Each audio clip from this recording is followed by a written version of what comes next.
Now our viewers can feel warm with us. I'm just kidding. It's an Arctic wasteland out there, and I want to die. Everything sucks. Upstate New York, am I right, guys? Welcome back to the first episode of Bad Movie Friday of 2020. Oh my God, you're right. Can't believe we're still doing this. Oh, thank God we're still doing this. The people demand it, and we supply it. Supply and demand. Capitalism, best economic system. You all know it. I am the man of 1,004 movies. Tyrell, push me, pull you. You can find me on Twitter at 1,004 names. I'm Killer Greg. You can find me at KillerGreg17. What's Push Me Pull You? I don't know what that is. That's in the original Dr. Dolittle. There was a fun, llama that was heads on both sides. Oh, that's cute. Yeah. No, the original Dr. Dolittle's a fun, fantastical, whimsical romp. Yeah.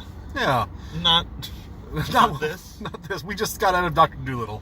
Yeah. 2019. No. It's not Dr. Dolittle anymore. It's just Dolittle. It's hard for a younger crowd. The gritty reboot of Dr. Dolittle. It is a little, in the abstract, just a little gritty reboot. There's some dick jokes.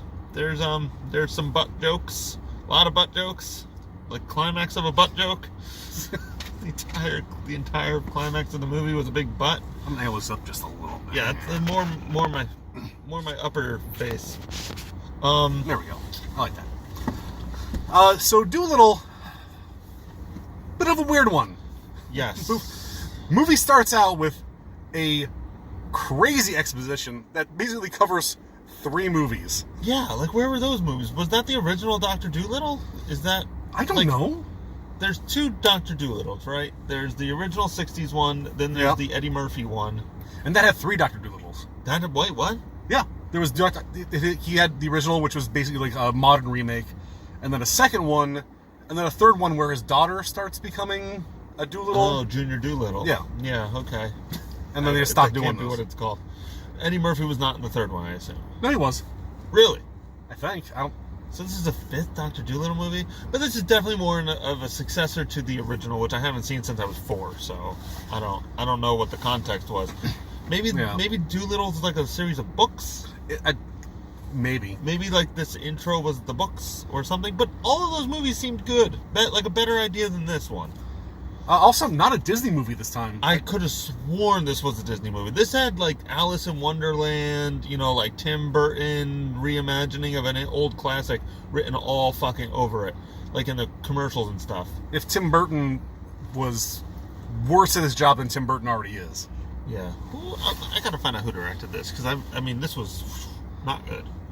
So as we go into it, yes, starts off with 3 books of exposition in an animated intro, where Dolittle's like, "Oi, I'm not gonna do that voice because he did not deserve this." He's like, "Oh, I talked to animals, and then I fell in love, and then I helped the queen out, and then I got my own animal sanctuary, and then my wife died, and now I don't care about anybody anymore.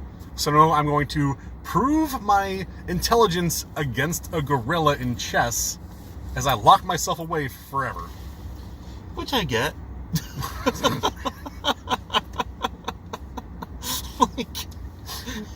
If all I did was talk to animals and the only thing grounded me to humanity was my wife, and then my wife dies in an adventure without me, I'd be a bit of a recluse after that.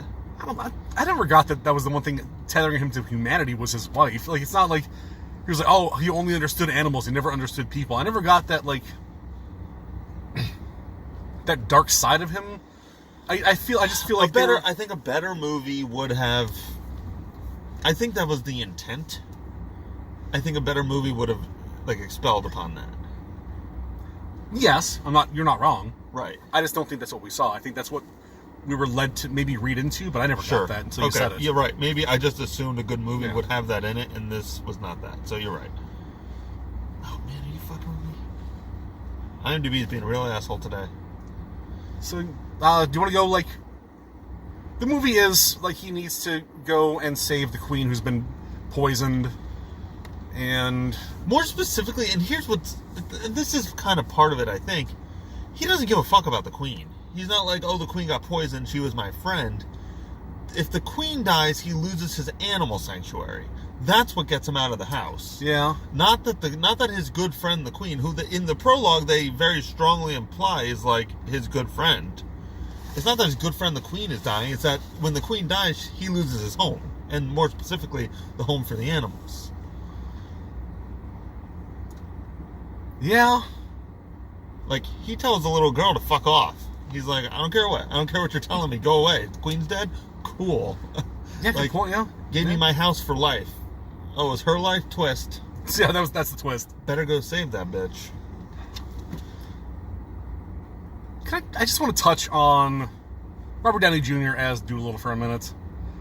His accent is off the charts. It's and I realize your choice. I realize that halfway through he's doing the same accent that Stellan Skarsgård uses, like the inflection of Pennywise from the new ones. Like, yeah, like very staccato and very quick.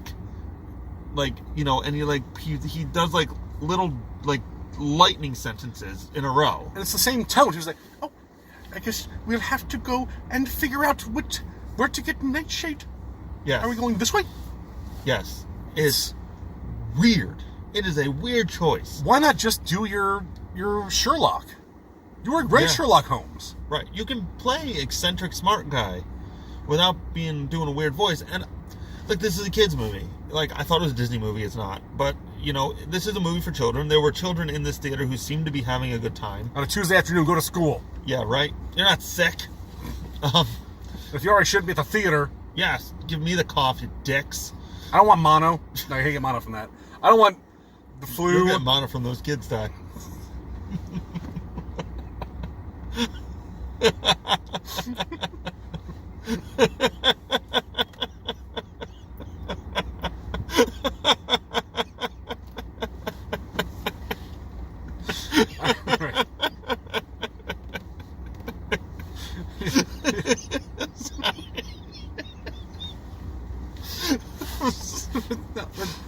Just take your kids out of the fucking theater. Come on. When we watch kids movies, and we've seen a reasonable amount of kids movies at this point, I do try to at least have, the mindset of like, if I were a kid, would I enjoy this? And fart jokes aren't for me, but if I was 7, I might have enjoyed one or two of these fart jokes, like, gorillas show me their butts, like, I think that's 7-year-old funny. I will say that when they're doing when we first see them playing chess and the gorilla's just like, I'm just going to turn around and fart on this board. I'm just going to shit on this board. And Julia's like, no, don't do that. I would have found that kind of funny. Right. And there's some charm to it, but at the same time, as an adult, I'm like, oh man, that's what we're doing. I think as a kid, this movie, it wouldn't have been my favorite movie, but I wouldn't have been upset if I had seen it, with, some friends or something like that. Like this, or like a Friday night rental at a sleepover for an 8-year-old. This movie's totally fine. Yeah, pop that in. It's funny. It's relatively unoffensive. There's a few risque jokes, but PG jokes. Ghostbusters rated PG. I mean, you do get to blowy from a ghost. You pop it in, you and your buddies, it's on, you talk through it, and it's like, oh, here comes the good part, here's Right. Yeah. There are some funny parts in this movie. What's his face? The British guy. Michael Sheen. Of Twilight fame, and also Frost versus Nixon fame. Michael Sheen has the weirdest repertoire, because he's in some of the best movies of all time, and he's also in he's in Dolittle. He's in Dolittle and Twilight and there's another one. The vampire movies with Twilight. No. I think he's in the other vampire movie. The ones with Kate Beckinsale in them. Oh, Underworld. I think he's in Underworld too. Regardless, he steals the show whenever he's on there. Hysterical in this movie. Especially in the first half. The second half, he becomes a little more typical villain. But yes, he's very funny, and he has very good counterplay with just the rando dudes around him. There's 25% of funny movie here. But I have 2 big issues. Do you want to go into anything specific before I talk about them? I want to touch on one thing, and I think it might come into what you might want to talk about. If not, we can talk about that too. Yeah. There is Patton Oswalt, comedian, talks about how he was hired to do punch-ups for, like, animated movies. Where it's just, like, they shoot extra scenes, and it's just him in the background going, oops, I slipped in butterscotch. And it's just little, just goofy things. I honestly feel like this movie was originally supposed to be Robert Downey Jr. going, rawr, rawr, rawr, rawr, at animals, and then they're like, that's not going to fly. It is unbelievably silly when he's just making animal noises. But then it's too much. But then they bring it in, and every other scene is, oh, here's a new animal with a new celebrity voice, and it all seems like completely disconnected. It's like the way people said Jar Jar was added in, like, post-edit.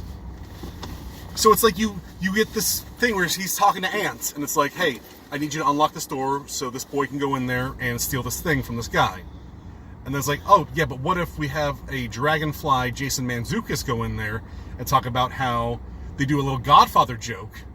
And it's like, everything seems like a lot of punch-up stuff where it's like, oh, let's shoot a quick 30-second scene. It'll make the movie 10 minutes longer. A lot more celebrity cameos. It's all punch-ups. Yeah. So, I have a third problem with this movie now. So yeah, I feel like originally the way a lot long, like 9 Lives was supposed to be this like deep, like not Andy Warhol. I'm thinking of Cats again. Deep, like, oh, we're just gonna see the cat, and then they just hired like that pederast to come in and like voice all those lines. Kevin Spacey? Yeah, that pederast to go in and then voice all those lines. Be like, seriously, I'm a cat. Here I am, being a cat again. Basically, they just came in and was like, hey, we're gonna CGI a dragonfly in here. Jason Mantzoukas come in here and yell some stuff about an ex-girlfriend that's also an ant. Yeah, I don't know how much of this was in post, the punch-ups or any of that shit, but you're correct. It did feel like it just felt like that. It felt like a serious movie with like contemporary fart jokes in it. It could have been like a PG-13 drama-ish, but they were like, we gotta throw some stuff in here. Right. My new third problem that ties into your current problem. This is a very expensive movie, $175 million, which, I looked it up, and granted this was 10 years ago, but the first Iron Man cost $140 million. So, we got maybe that was literally just his increase in pay. But this, for a movie so expensive, it feels like one of those cheap animated movies that have a lot of celebrity voices, like Over the Hedge.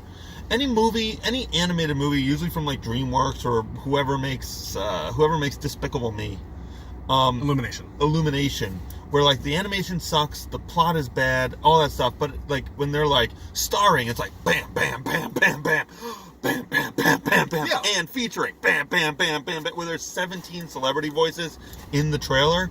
That's what this movie feels like. But those are all cheap as fuck movies. Those movies cost like $40 million to make, and $35 million of it goes to those celebrity voices, because it is sold not on the fact that it's a good movie or cost or anything like that. You're just going to hear Nick Kroll voice a pig. It's like, oh, I like James Corden. I will go see this new troll movie because James Corden plays a fat troll. He sings in a car. And that's what this feels like, except it was $170 million. And not nearly as fun. And not nearly as fun. You can excuse how shitty those movies are because they don't cost anything. You're like, you know what? For the $4 million that they cost to do this, let's cost essentially a Simpsons episode. Yeah, all right. I had a few laughs. Despicable Me. That little kid loves that doll. That's funny. Yeah, I'm into it. I have to think Sing cost $100 million. No way. You think? I don't know, like between live action, I wouldn't. I'd say one. I would say Sing costs less than this. Which Sing? It's the Illumination one where with basically like it's animals doing American Idol, and it's basically all songs and celebrity voices. Yeah, that probably costs a bunch just for rights to songs. Just shoot me. What do you think? I know what it cost. $75 million. What Sing cost? $100 million less than this movie. And I think it's just because they had live... Like, if this movie was even CGI, it would have been more charming, maybe. Yeah. I think... actually, to be honest with you, the intro is a cartoon, and it's kind of good looking. It's fun. It looks classic. Yes, it looks classic. All right, so that was neither of my problems, and now I have to remember what my problems were. So your second, I first guess problem. my first problem is that this movie is supposed to be whimsical, and it has no whimsy. I love that they play the whimsical music all the time. It's like, yes, it's like it sounds like you're supposed to be seeing like something sweeping and inspiring, and you're like, oh wow, that is interesting, and I've never seen anything like that. And then as Ty mentioned, they're searching for this island, and it's the kind of thing that in like the 80s or the 90s, or whenever you think it Treasure Island, they finally get to this hidden magical island, and you expect to see like a skull for a volcano, or like when you sail into it, there's two rock formations in the shape of swords or some shit. It's like the big mountain looks like dragon wings. Right. Like we saw it in the trailer. They mentioned it in the movie. We're gonna see a dragon. Why the fuck isn't it called Dragon Island? And the fucking island looks like a big dragon. Why isn't there a dragon head at the top? It just looks like if you zoomed into like the Easter Islands on the fucking Google Maps. It's right. It's just underwhelming. Like, it's like, here we are. There's an island. It's like if you welcome to Jurassic Park, and then it's just fucking like Cramble Park in Glens Falls. Actually, interestingly enough, that's a great analogy, because at the very beginning, when we get to the animal sanctuary, I got a feeling of Jurassic Park. Like this young boy kind of, does like a secret garden thing where he crawls through a wall, and as soon as he comes through, it's this beautiful vista with like giraffes and elephants and all this shit. And it literally made me think of Jurassic Park and how great that scene is when Dr. Grant sees the dinosaur for the first time, and you're like, what the fuck? Now, granted, in 93 or 94 or whenever that, people had not seen anything like that. Yeah. So, there's still some nostalgia to it. But it was just like this, and the swelling magical music plays, and it's just like an elephant farting around. It's just like, burp, burp, burp, burp. You heard that dude in the recorder playing the Jurassic Park? That's what it is. Yeah. It's like minutes before that, they're like, the Queen granted him this amazing animal sanctuary, and it's all colorful and huge, and they paint this amazing animated picture of it, and it's like blah, blah. Right, and it's just, and that's encapsulates the entire movie. It is a movie built on whimsy and magic and mystery and adventure and excitement. It has fucking none of that. Even when you really break it down, like to its core thing. So, much better movies do this infinitely better, but the idea is that Dr. Dolittle has to find this magical island. Fine. Great premise. His wife has set off an adventure without him and got shipwrecked, and now he has to follow her path to do it. Now, in a better movie, it would have been like, like you're following in the footsteps of his wife. Like, you go to a couple different stops and you get into adventures that she got into, and then you find clues that she left you. He meets a kraken. Right, you meet a kraken. It's like she couldn't talk to the kraken, but I can. And he's like, right. Oh, I'm sorry, Doc. I didn't mean to kill your wife. Voiced by James Corden. Naturally. He voices all the voices. It's just two actors in this movie. But there's like, and we talked about this a long time ago with things. There are tropes to movies, and the reason there are tropes is because it works. And when you're a competent director, you can fuck with tropes. Quentin Tarantino can fuck with tropes. Yeah. Scorsese, fuck with tropes. That's fine, because they know what they're doing and they're subverting it with purpose. When you're an incompetent director, just stick to the fucking tropes, man. When you're making a Dolittle movie, just stick to the tropes. Right. You can still put your own interesting touches to it, and that's what leads to genuinely good things. And I know Ty didn't like Knives Out, but what makes Knives Out interesting is that is a very classic murder mystery that Rian Johnson put a few little twists on, and that's what sets Knives Out different from every other generic murder mystery. And that's fine. But like, this guy whoever directed this, and actually it turns out he directed some reasonably good stuff. He just didn't follow any of the tropes. Just make that second Pirates of the Caribbean movie again. Didn't they do that in that movie? Weren't they like following clues to somewhere? Just do that. And there are so many times in the movie where I felt like Downey Jr. is like, it's like I could do a pirate movie. it felt like he wanted. He's like, this is my Jack Sparrow. He has the same beats where like he's getting chased by another pirate ship, and then he jumps underwater with the polar bear, harnesses the power of a whale, and then the other ship fires on them, knocks out his like tether to the ship, and gets swept away. But then is like, oh no, we lost Dr. Dolittle. And then he's just like, he climbs up like Captain Jack Sparrow's like, oi! Oh, I guess I'm okay. Everything flows down here. Not too far off. It's not too far off. I thought it was pretty accurate. So, big problem number one, it's a whimsical movie without any whimsy. And I mean, it is just shot poorly. Every now and then, there's an interesting shot. There's a nice shot of like Downey Jr. standing on like the bow of the ship and the camera sweeps up. And that is like a very classical adventure shot. Mm-hmm. You know, like it works. But as a whole, it's just, there was no sense of scale. You know, that's what you want. Like small people adventuring into a bigger world. So that was a big miss for me. The other one was tone and pacing, specifically tone, but to a little extent pacing. Like action scenes were set up, but there was no ramp up to the action scenes. It was like basically like they cut to action scenes. He gets captured. He's like, oh, it's time to have an action scene with a tiger now. Yes. Or like, all right, you got to come with us, ride on this giraffe. But there was literally no incentive. Like he was not a captive. The boy was not a captive, and he didn't steal anything. But all of a sudden, we jump to him riding a giraffe, and they're being chased by horses for literally no reason. He could have, like, his parents did not. They didn't say go to your room, never leave again. They were just like, come on home, and then he did. He could have just walked out the front door and walked to the boat. Like we didn't need an action chase scene for that. It just made no sense. But more specifically, tone. Because, again, it's supposed to be a whimsical movie. It's supposed to be adventurous. And it's interspliced very frequently with contemporary voices saying contemporary jokes. This movie takes place in, what, the 20s? I would say the turn of the century, I guess. There were no cars. I'd say even... Yeah, maybe... I'd say maybe mid-1900s. 1800s? 1800s, like 1850? 1850 to 1900, somewhere in there. Maybe, but like, there was a steamship, but that's 1850s. Yeah, I would say this is like late 1800s.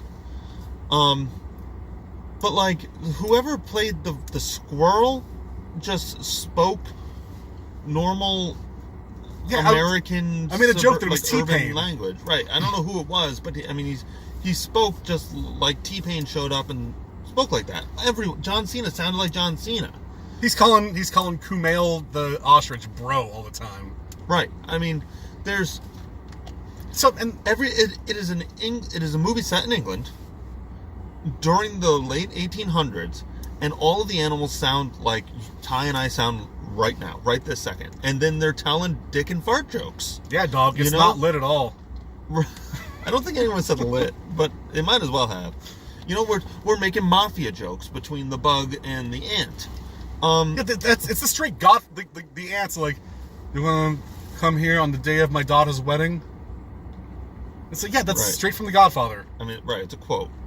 And you know, that's that whole Family Guy thing. It's like Mr. T gets hit by a train. That's a joke. Because you know what trains are, and you know who Mr. T is, and it's funny because he pities fools. It would be funny if the ant was a godfather, because there's like a billion ants, so he's got to be a godfather to like a billion ants. Oh, you get it? I did not get that. But that's the thing. Like there were pirate underlords, or overlords during that time. Like this ant could have been like a thieves guild, something. Like there were contemporaries to that. Yeah. And then time is the other thing. Takes place in England. Starts in England. They have 12 days to get to this magical island and back. And they get there in 12 days. Yeah, and then they're back like 4 hours later. Our time of reference is the squirrel who says squirrel date. Yes. Like a star date. Yeah. Contemporary joke. 1800s. Squirrel date 7. Everybody still suspects that the boy is nice. I don't believe it. And nothing comes of that either. It's just... He's like, I accept that life is important now. The boy tried to accidentally shot the squirrel at the beginning. That's the impetus for this adventure. I will say, I didn't hate all the celebrity cameos. A lot of them sounded fine. The jokes were funny sometimes. Sometimes they were, I mean, sometimes they were very bad. There was a duck that helps with surgery, and he doesn't know what equipment is equipment, so he keeps handing him celery. Give me the forceps, celery, forceps, celery, forceps, carrots, forceps, another piece of celery. Right. And that's a fun joke, but they keep on playing it out. It is funny in concept. In their execution, it hits like a lead brick. Mm-hmm. So, boy. I think maybe it might be Downey's delivery, too. The way he's playing this character is so bad. It's hard to understand him. Like, he says everything so quickly that you almost don't even know that he's making a joke until the time has passed. Yeah, there's no timing to it. There is one scene I really enjoyed when they're like kind of down on, like their ship got blown up, and everyone's like ready for an inspirational speech, which is at this point in the movie would be given an inspirational speech. I leaned over to Ty and I was like, it'd be really funny if they just gave up and went home. And then Robert Downey Jr. is like, all right, we're done. Everybody back home. Everybody, we're going home. It was pretty funny. It was all right. That's a good little subversion. It was kind of shitty because all the animals were like, all right, let's get ready for this inspirational speech. Quote from the movie. It's like John Cena Polar Bear's like, here we go. Yeah. I'm gonna go. I'm gonna get fired up. I'm ready to get riled up. So like, you can't see me. Right. You know, a much better director or script or whatever wouldn't have like, blasted into it so hard, but still a funny joke and concept. This got a worse rating than Cats. I do not agree with that. I think Cats is the worst movie. But what I will say is that Cats stuck with me. I still think about Cats every single day of my life. I don't know. I think they're pretty much on par. I think Cats stuck with me longer, and I have a bigger wonder about how Cats even got made. Like I have a bigger appreciation for like awful movies like Cats than I do for mediocre bullshit like this. That's sort of part of it. I think this is a better movie. Like, yeah, at least this is a movie. Right, at least it's a movie with a plot that the children in the audience seem to understand. There was jokes and a script, and people acted good or bad choices. Cats was like a literal catastrophe. They didn't animate the shoes, man. People were wearing their wedding rings and that shit. Some guy's in a hoodie. It literally was a non-functional movie. There's just hands. Yeah. On top of the fact that it was a weird movie, that it was animated poorly, that Cats somehow got more naked. I just found Cats to be like such a weird anomaly. Cats was an affront to my senses, whereas this was just a bad movie. Yeah. So to me, Cats is certainly more memorable. I enjoyed Cats a lot more, but I would not say that Cats was I can't say that Cats was a better movie than this. In 6 months, when both those movies are on DVD, I'm gonna watch Cats again. I'm gonna be like, Greg, did we see Dolittle? Did we see that? Hold on, let me check the YouTube. Yeah. Oh yeah, we did see Dolittle. Right. No. As opposed to in 2 weeks, it was like, Greg, you still thinking about Cats? I sure am. Jellicle Cats. Let's make the Jellicle choice. Oh, I did some Jellicle name generator the other day. I forgot what it was. I think it was pickle pumpkins or something. That's a fun one. That's a good one. Yeah. I think about Cats every day. So as far as this Dolittle goes, that's a pass for me, man. Hard pass. Hard pass. I mean, unless you have children, there's literally no reason to watch this movie. And even if you have children, there are better movies to watch than Dolittle. Yeah, I mean, this is just like not even. This is not funny, good. It's just a mediocre movie with no whimsy and some contemporary jokes in an 1800 setting. Michael Sheen's great. Yeah, he is. If you're watching the Sheen, yeah, hit us up. Yeah, I watched the first episode of Good Omens. It was fine. And that's how we got Michael Sheen blocked on Twitter. No way, I watched a lot of Good Omens. It's a good show. Was it good? Yeah. I liked the first episode. It was fine. For Bad Movie Friday, I've been your host, or not host, but I've been... No, you host me. This is your truck. You're hosting me in your truck. 1004 movies. What did I say? Tyrol, push me, pull you. On Twitter at 1004 names. This is one of our longer reviews in a long time. Man. Yeah, really, without even trying. Den of Thieves long. I'm kidding. Den of Thieves like an hour long. Den of Thieves. I'm Killer Greg. You can find me at KillerGreg17. We're recording an episode of WCWTF tonight, so yep. And I'm gonna check out for that in the next month. I'm not looking forward to it because I watched half the episode now. Just sat through Dolittle, and then I go back and watch the rest of the episode, the rest of the pay-per-view. So I may not make it. I'm gonna be there for the episode, but my soul may have left my body at that point. Ty's having a good day. Until next time, keep watching bad movies. Peace. I don't know why I do that finger pointing.